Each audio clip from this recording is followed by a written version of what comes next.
गुरु की प्यारी सभी रूहानी रूहों और परमार्थी जीवों को प्यार भरी राधा स्वामी जी। प्यारी सात संगत जी, आज हम जो साखी आपको सुनाने जा रहे हैं वो एक बहुत ही प्यारी साखी है। इसीलिए आपसे विनती है कि साखी को पूरा सुनिएगा। एक बार एक महिला डेरे में बाबा जी का सत्संग सुनने के लिए आई हुई थी। वह महिला बहुत ही संपन्न परिवार से संबंध रखती थी। बड़े ही धनी परिवार की महिला थी। डेरे में उसने बाबा जी का सत्संग सुना। उसके बाद जब वो लंगर खाने के लिए गई तो उसने बैठकर लंगर खाया। लेकिन लंगर खाने के समय वह बहुत नखरे करने लगी कि आज की सब्जी में नमक कम है, सब्जी ऐसे नहीं बनानी चाहिए थी, रोटी थोड़ी नरम होनी चाहिए थी। ऐसा लग रहा था कि उसको लंगर का खाना बिल्कुल पसंद नहीं आया। लेकिन प्यारी सात संगत जी, कहते हैं ना कि लंगर का प्रसाद चाहे जैसा भी हो, उसमें सतगुरु अपना आशीर्वाद डाल देते हैं और उसमें भी स्वाद आ जाता है। लेकिन उस महिला की बुद्धि शायद थोड़ी भ्रष्ट हो गई थी, जो कि प्रसाद में कमियां निकालने लगी। बस एक ही बात सोचती जा रही थी कि आज लंगर का खाना स्वादिष्ट नहीं बना। थोड़ा सा लंगर उसने खाया, लेकिन एक रोटी बच गई, उससे खाई नहीं जा रही थी। और आप सब जानते हैं कि डेरे में लंगर खाते समय जूठा छोड़ना सख्त मना है। यानी कि हम वहां लंगर में जूठा नहीं छोड़ सकते, हमें पूरा भोजन समाप्त करना पड़ता है। उसे यह बात मालूम थी। उसने इसी डर से उस रोटी को मोड़कर अपने पास छुपा लिया, ताकि कोई सेवादार उसे रोके ना, टोके ना। बची हुई रोटी को मोड़कर उसने अपने पर्स में छुपा लिया। लंगर खाने के बाद जब वो अपने घर वापस जा रही थी, तो घर पहुंचने से पहले ही उसने रास्ते में क्या किया, उसने इधर उधर देखा कि अब कोई उसे रोकने टोकने वाला नहीं है। तो उसने कूड़ेदान की एक डिब्बे में लंगर की बची हुई रोटी को फेंक दिया।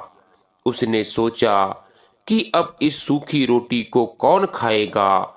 उसने उस समय तो सूखी रोटी को फेंक दिया। समय बीतता गया, लेकिन कुछ समय बाद उस महिला के पति का जो कामकाज बहुत अच्छा चल रहा था, उसमें कमी आने लगी। उन्हें नुकसान होने लगा। परेशानी का माहौल उनके घर पर रहने लगा।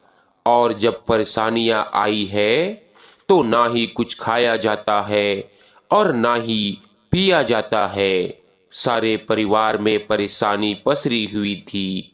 किसी का कुछ भी खाने का मन नहीं करता था।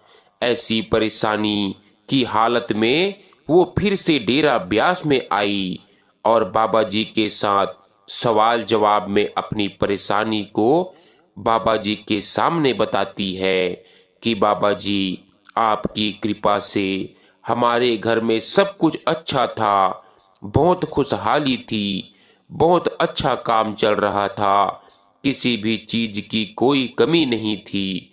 लेकिन पता नहीं अचानक से ऐसा क्या हुआ कि हमारे कामकाज को किसी की नजर लग गई।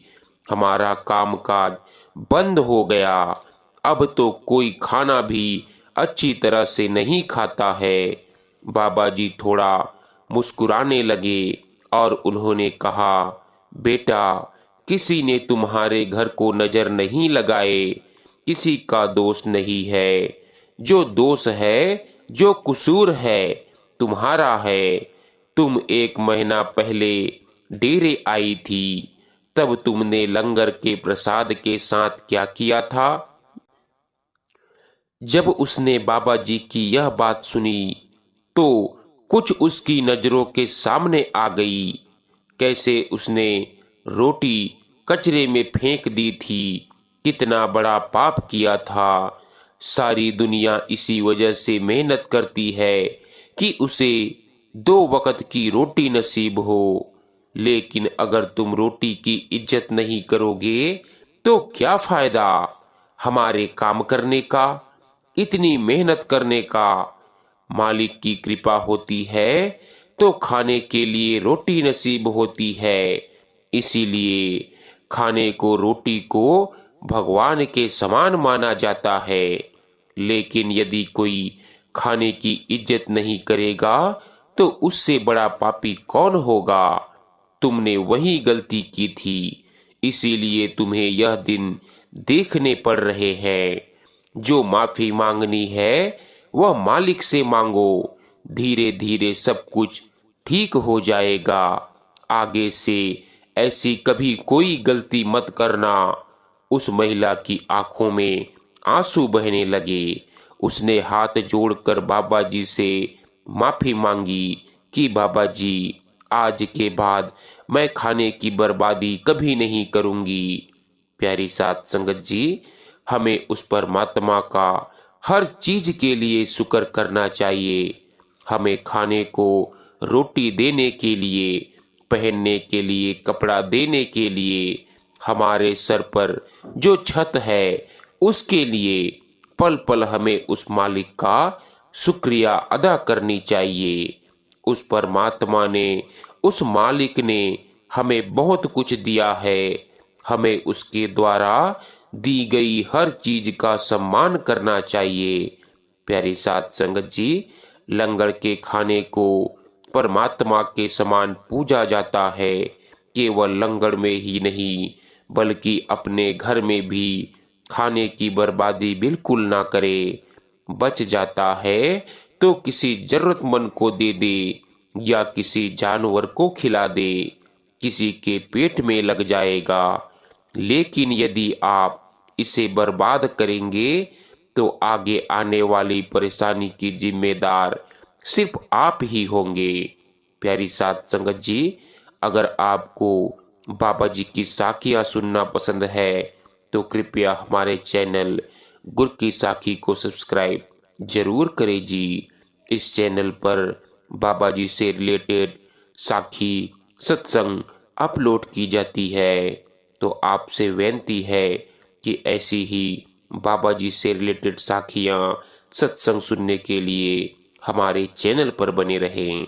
राधा स्वामी जी।